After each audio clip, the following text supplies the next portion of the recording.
नमस्कार। आप सबका फिर से एक बार स्वागत है। आज हम स्वास्थ्य की चर्चा करेंगे, स्वास्थ्य की बात करते हैं। कहा गया है हेल्थ इज वेल्थ, स्वास्थ्य ही धन है। स्वास्थ्य को धन का क्यों कहा गया? क्योंकि स्वास्थ्य एक ऐसा धन है जिसके माध्यम से हम अपने जीवन को सुखी बना सकते हैं। अगर हमारी हेल्दी बॉडी है तो हमारे अंदर स्वस्थ मन मस्तिष्क का निर्माण होता है। इसीलिए कहा गया है हेल्थ इज वेल्थ। और शास्त्रों में बात आती है कि शरीर माध्यम खलु धर्म साधनम, शरीर ही वो माध्यम है, यानी हमारी जो हेल्दी बॉडी है वो माध्यम है जिसके द्वारा हम सारे कार्यों को संपन्न करते हैं। अगर हम बीमार हैं, रोगावस्था है, तो उससे हमारा जो जीवन है वो प्रभावित होता है, बाधित होता है। इसलिए ये कहते हैं कि हमें हमेशा अवेयर रहना चाहिए, अपने स्वास्थ्य के प्रति सचेत रहना चाहिए। इसलिए कहा पहला सुख निरोगी काया, दूजा सुख घर में माया। सेकेंडरी है, जो वेल्थ है वो सेकेंडरी है। पहला जो प्रायोरिटी है हमारी वो हमारा स्वास्थ्य है, हेल्थ है। इसलिए युक्तिपूर्वक हमें इसके लिए हमें प्रयास करना चाहिए। और इसीलिए कहते हैं कि prevention is better than cure. हमारा जो हम बचाव करें वो सर्वश्रेष्ठ है, साधन है। और इसके लिए हमें कुछ नियमित अपनी दिनचर्या और कुछ नियमों का पालन करना पड़ता है ताकि हम स्वस्थ रहें, सुखी रहें। और इसके लिए हमारा जो रूटीन है, दिनचर्या है, वो सही होनी चाहिए। इसलिए कहते हैं ना कि early to bed early to rise makes a man healthy wealthy and wise. ये हमें बचपन से सिखाया जाता है। हम बच्चों को भी सिखाते हैं कि जल्दी सो करके जल्दी उठें। अगर हम प्रातःकाल उठते हैं, अमृत बेला में उठते हैं, उठ करके हम ऊषा पान करते हैं, यानी पानी पीते हैं थोड़ी मात्रा में। इसके पश्चात हमें किसी न किसी जो हमारी विसर्जन की क्रियाएं हैं वो करते हैं, मलमूत्र का त्याग करके। इसके पश्चात हमें निश्चित रूप से किसी न किसी प्रकार का व्यायाम करना चाहिए, एक्सरसाइज करना चाहिए, कोई स्पोर्ट्स करना चाहिए, ताकि हमारी स्वेटिंग हो, टॉक्सिक मैटर निकल जाए, पसीने के रूप में टॉक्सिसिटी विजातीय द्रव्य हैं वो निकल जाते हैं। और हमें निश्चित रूप से योग प्राणायाम आदि करना चाहिए, ब्रीदिंग एक्सरसाइज करना चाहिए, जिससे हमारी इम्यूनिटी बढ़ती है। इसके साथ साथ हमारा जो मन मस्तिष्क है स्वस्थ रहे, उसके लिए हेल्दी मनोरंजन के साधन यानी ये एक्सरसाइजेज, व्यायाम, रिक्रिएशन वर्क करना चाहिए।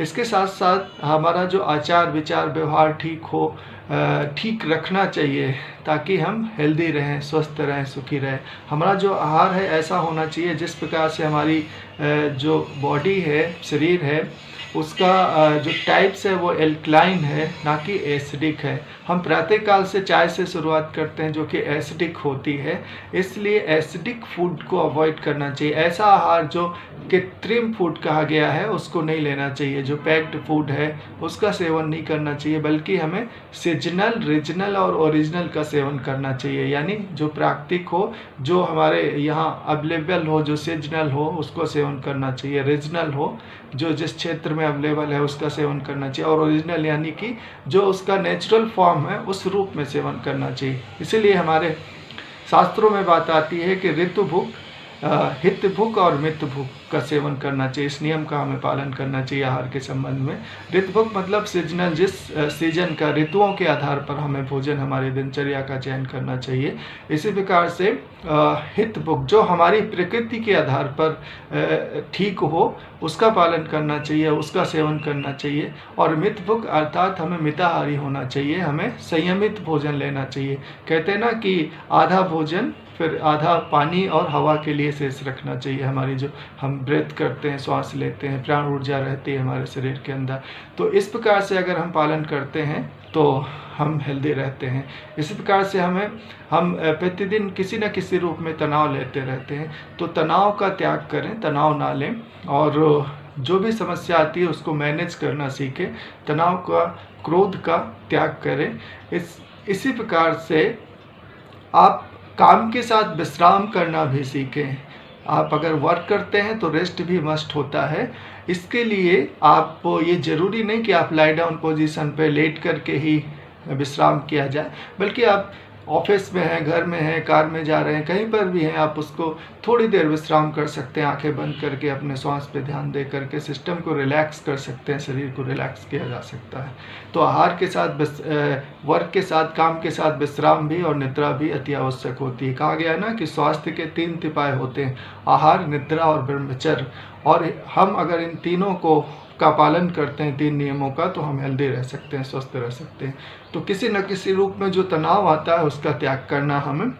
इसके साथ साथ कहा गया है smiling face win the race. जब हम हास्य करते हैं तो स्वतः हमारा जो तनाव है वो समाप्त हो जाता है, और जो मुस्कुराता हुआ चेहरा है वो रेस को विन करता है, विजयी बनाता है। तो वो तनाव की जो अवस्थाएं हैं, छोटे मोटे वर्क है, कार्य हैं, वो संपन्न हो सकते हैं। तो इसलिए हमें ये ध्यान देना है इन बातों का।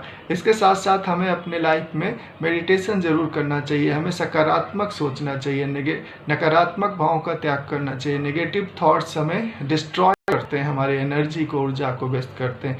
इसीलिए तो शायद कहते हैं कि 3 बातों से हमारी जो जीवनी शक्ति है, हमारी जो एनर्जी है, हमारी जो प्राण ऊर्जा है, वो मुख्य रूप से नष्ट होती है। और वो 3 बातें क्या हैं? जब हम अधिक बार भोजन का सेवन करते हैं उससे नष्ट होती है, जब हम अधिक नेगेटिव सोचते हैं, थॉट प्रोसेस चलता रहता है, उससे नष्ट होती है, और क्या है कि जब हम अधिक बोलते हैं, टॉक करते हैं, तो टॉकिंग से हमारी एनर्जी, जीवनी शक्ति नष्ट होती है। तो इन बातों से भी बचना है, व्यर्थ में उलझना नहीं है। अपनी जीवनी शक्ति को हम कैसे बढ़ा सकते हैं? नेचुरली, प्राकृतिक उन प्रयासों पे रखना है। अगर हमारा लाइफ स्टाइल यानी दिनचर्या ठीक होगी, हमारा भोजन ठीक होगा, पाचन ठीक होगा, हमारा श्रम और विश्राम ठीक होगा, तो हमारी जीवनी शक्ति निश्चित रूप से प्रबल होगी। इसके लिए हमें योग और प्राणायाम भी करना चाहिए। कुछ सरल ब्रीदिंग एक्सरसाइजेज हैं, जैसे हम कपालभाति, अनुलोम विलोम, भस्त्रिका प्राणायाम, अग्निसार क्रिया, भ्रामरी, इन सब क्रियाओं को अगर हम करते हैं, योग के अभ्यास को करते हैं, तो निश्चित रूप से हमें लाभ मिलता है। तो अब आप अपने आप